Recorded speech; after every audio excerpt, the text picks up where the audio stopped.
ভালো আছেন? আপনাদের সাথে অনলাইনে কথা হয়েছিল সেদিন। জেলা পানি উন্নয়ন বোর্ডের অ্যাকশন এসেছিল, আমি আসতে পারি নাই। পানি উন্নয়ন বোর্ডের সচিব কথা বলেছিলেন আপনাদের সাথে অনলাইনে যুক্ত হয়ে। আমি অনলাইনে যুক্ত হয়ে কথা দিয়েছিলাম ইনশাআল্লাহ বর্ষার আগে হাতিয়ার বিভিন্ন জায়গায় জিও ব্যাগ ফালানোর ব্যবস্থা করা হবে। আজকে আপনাদের এখানে দাঁড়িয়েছি আমরা মিথ্যা আশ্বাস দিতে নয়। সেই দীর্ঘ সময় ধরে যখন বাংলাদেশের ছাত্র রাজনীতিতে যুক্ত হয়েছি, তখন কেউ যখন জিজ্ঞাসা করত স্বপ্ন কি, কি স্বপ্ন নিয়ে বাংলাদেশের ছাত্র রাজনীতিতে যুক্ত হয়েছ, বলতাম হাসিনার পতনের জন্য ছাত্র রাজনীতিতে যুক্ত হয়েছি। জাতীয়ভাবে পরিচিত হয়ে কেন তুমি লোকালি সেই চরে নির্বাচন করতে যাচ্ছ? আমি বলছি হাতিয়ার মানুষের দুঃখ দুর্দশা ভাগাভাগি করতে আমি হাতিয়ায় যাচ্ছি। আজকে হাতিয়ার কথা এ দেশের কোনো অংশ নয়, দেশের বাইরে যেখানে বাংলা ভাষাভাষী মানুষজন আছে তারা আমাদের হাতিয়াকে চিনে, তারা জানে এই হাতিয়ার মানুষ শান্তিপ্রিয় নিরীহ।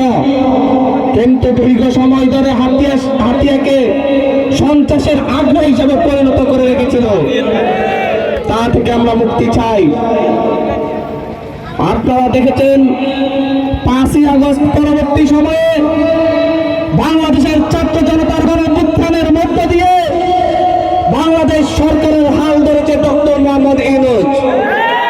ওনার হাত ধরে দেশে যখন শান্তি শৃঙ্খলা ফিরে এসেছে, ওনার হাত ধরে ওনার মন্ত্রী পরিষদের মাধ্যমে যখন দেশের বিভিন্ন জায়গায় চাঁদাবাজরা দখলদাররা তাদের চাঁদাবাজি দখল দায়িত্ব করতে পারছে না, তখন তারা তাদের সেই লাইসেন্স পাওয়ার জন্য 1 মাস না যাইতেই বলে নির্বাচন নির্বাচন নির্বাচন।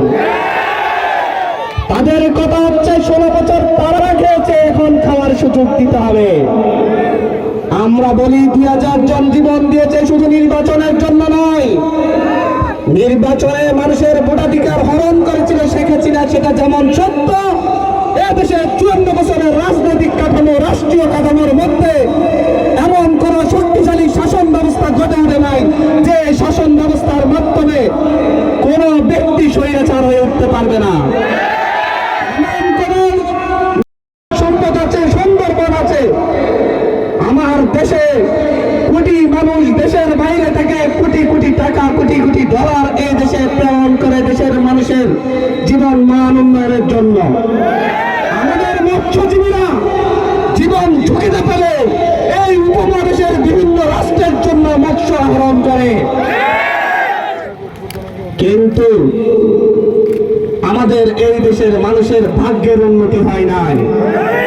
উন্নতি হয়েছে দেশের রাজনীতিবিদদের, ভাগ্যের উন্নতি হয়েছে দেশের আমাদের। এদেশের প্রশাসনের যারা দুর্নীতি করে এদেশের মানুষকে অত্যাচার করেছিল, নির্যাতন করেছিল। আমাদের পরবর্তী সময়ে 1971 সালের পরে স্বাধীন হয়েছে সিঙ্গাপুর, থাইল্যান্ড, মালয়েশিয়া। দুঃখ লাগে তারা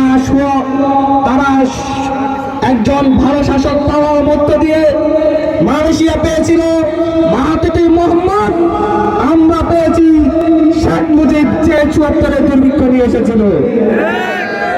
থাইল্যান্ড পেয়েছিল তাদের জনপ্রিয় নেতাদের।